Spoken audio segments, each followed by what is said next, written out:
Talking Trees with Lily and Jad. Welcome to Talking Trees. In today's episode, we explore the vibrant tapestry of spring celebrations with a special focus on Easter. We'll uncover the ancient pagan roots of customs like egg painting and the symbolism of rabbits, revealing rituals that have echoed through the ages.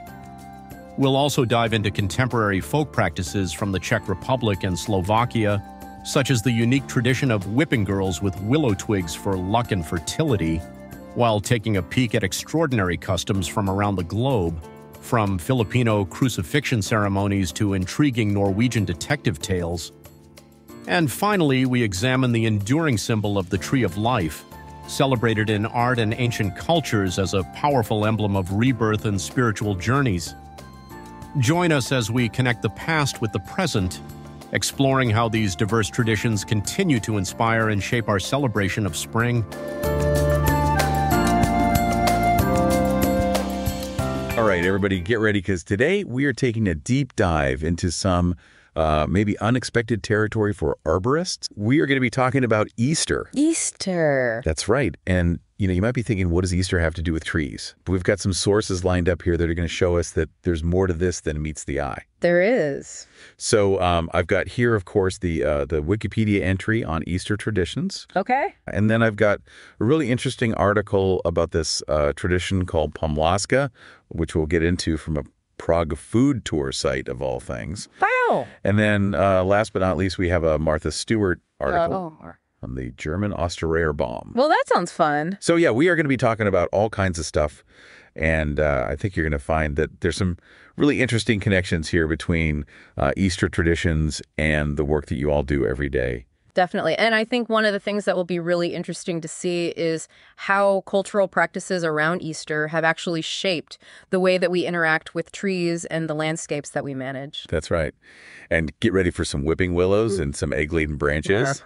And I think this is going to be a really fun deep dive. Yes. So before we jump into the specifics, I think we need to make sure that we're all on the same page in terms of terminology. Yeah, that's because we're dealing with both the secular celebration of Easter, right, and also a Christian holiday of Pascha, which commemorates the resurrection of Jesus. Right, and that's why the date can be a little bit confusing. Yeah. Because it depends on which calendar we're looking at, and even within Christianity, different denominations calculate the date of Easter differently. Right, so that's why, sometimes Easter's in March, sometimes it's in April. Exactly.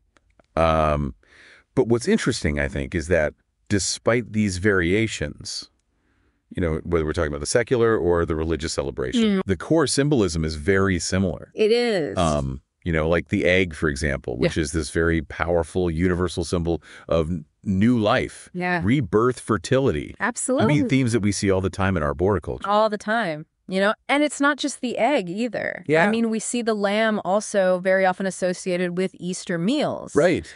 And that, of course, connects back to the Passover lamb in the Jewish tradition. Yeah, so you've got all this kind of interconnectedness between different cultures, different celebrations, different religions even. Yeah, that's right. And that's something that we're going to see play out as we explore these specific Easter traditions. For sure.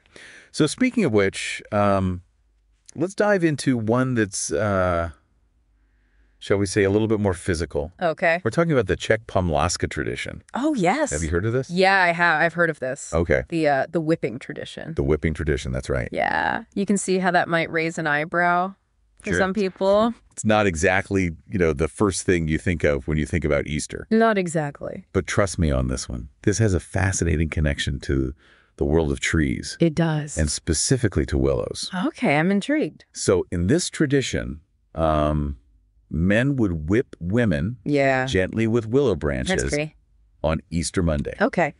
Now, I know what you're thinking, but it's important to understand this tradition in its historical context. Great. This dates back centuries, and it was really more about a symbolic ritual than actual violence. Okay. And, these aren't just any old branches we're talking about. Oh. This is a very specifically crafted whip. Interesting. Called a pomlázka. A pomlázka. Which is made from 8 to 24 willow rods. Wow. Often decorated with ribbon. Ah. Sometimes they even use juniper branches. Oh. And afterwards, there's an exchange of these beautifully decorated eggs called krasles. Krasles. Again, you see that symbolism of new life, springtime coming back. It's all tying together. It is all tying together. And here's where it gets really interesting for our arborist listeners. Okay. The need for willow branches for this tradition actually led to widespread planting and pollarding of willows Wow. along streams and ponds throughout the Czech Republic. So they created these landscapes They did, yeah. specifically to support this tradition. Yeah, I mean, think about that, like a cultural practice Yeah. directly shaping the landscape, Yeah. creating unique habitats, Yeah. and influencing the work of arborists for generations. It's a great example of what I was talking about earlier. It is. You know, this interconnectedness Yeah. between culture and the environment. Absolutely. And something that I think we see all the time but don't always appreciate. Yeah, so we've got these, willow landscapes in the Czech Republic directly influenced by this centuries-old Easter tradition. It's incredible. Yeah, pretty amazing, right? It really is, and it really speaks to the impact that, cultural practices can have on the environment, and something I'm sure that all of you as arborists see all the time. Absolutely. So on Easter Monday in the Czech Republic, young boys go door to door whipping girls with these decorated willow branches. Wait, seriously, whipping? Yeah, it's a real thing. Yeah. The willow branches are usually decorated with ribbons and colorful feathers, and they're called pomlázka. Okay, that's definitely not what I was picturing. Yeah. So what's the reasoning behind it? Why the whipping? The belief is that whipping the girls with these branches brings them good luck, health, and fertility for the coming year. Huh. Well, that's certainly one way to celebrate spring and new beginnings. Right. It's a tradition that definitely raises some eyebrows outside of the Czech Republic.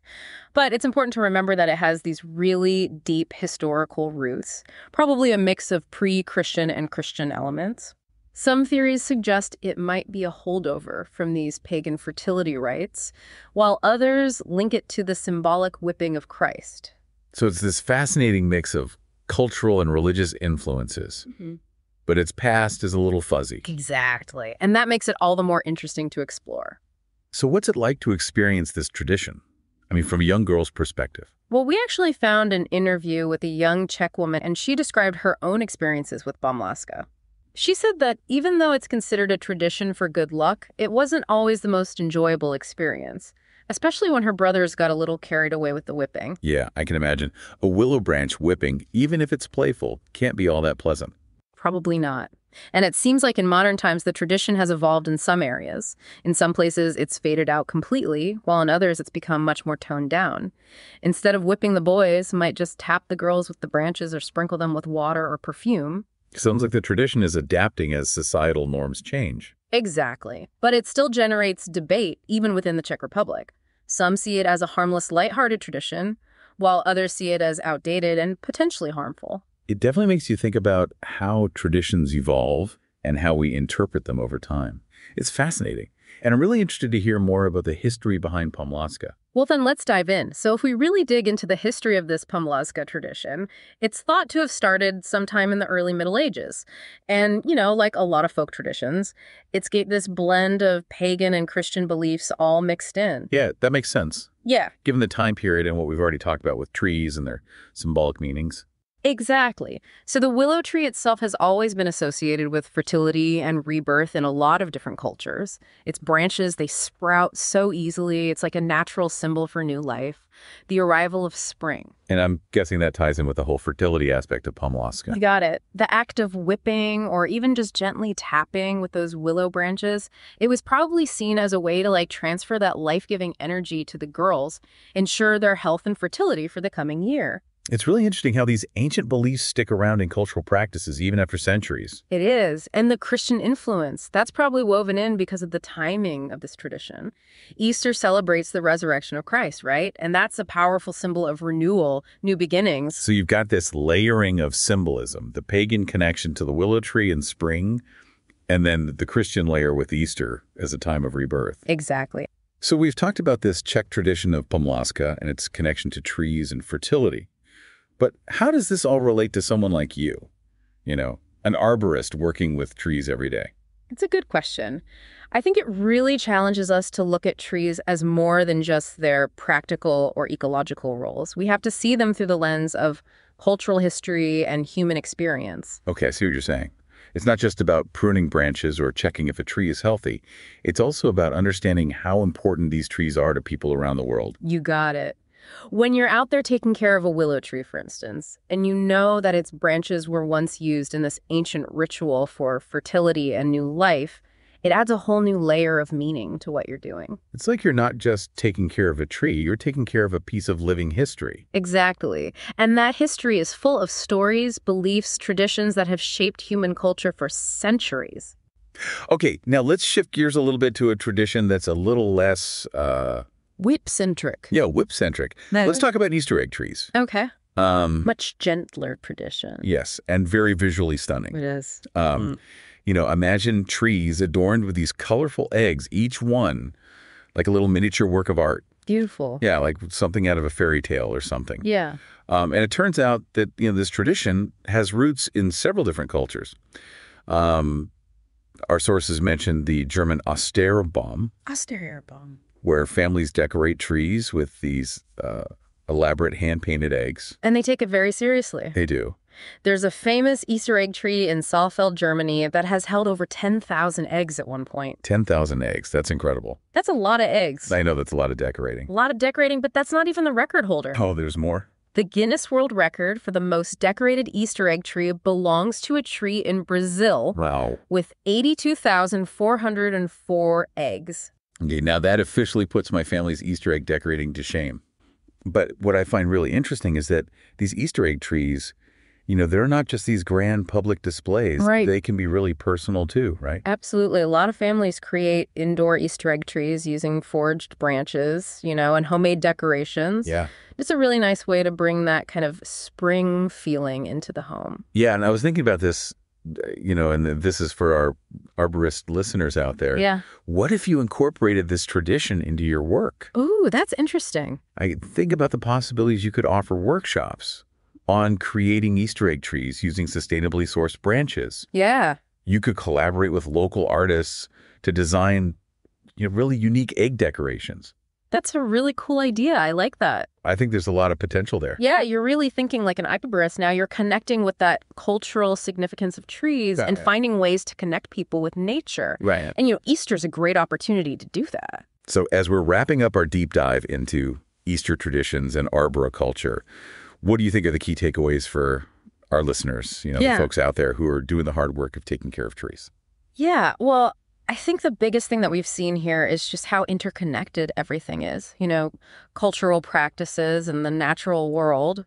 We've seen how traditions like that pomlázka thing in the Czech Republic have shaped entire landscapes, created these really unique willow habitats. And it's not just willows either. Yeah. We think about the Easter egg tree tradition. It's celebrating the beauty of trees, the symbolism of trees. Right, bringing nature into the home. Yeah, encouraging people to appreciate that, that artistry of natural materials. Absolutely. And I think this is a real opportunity for arborists, to engage with their communities on a different level. Well, this has been a really fun deep dive. It has. Who knew that Easter had so much to offer to the world of arboriculture? It just goes to show you there's always something new to learn. Always.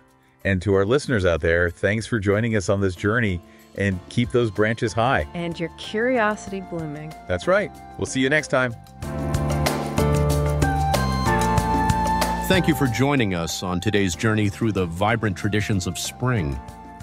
We hope that exploring the ancient roots of Easter customs, unique folk practices, and the timeless symbolism of the Tree of Life has sparked your imagination and deepened your connection to nature. Until next time, may the spirit of renewal continue to inspire you.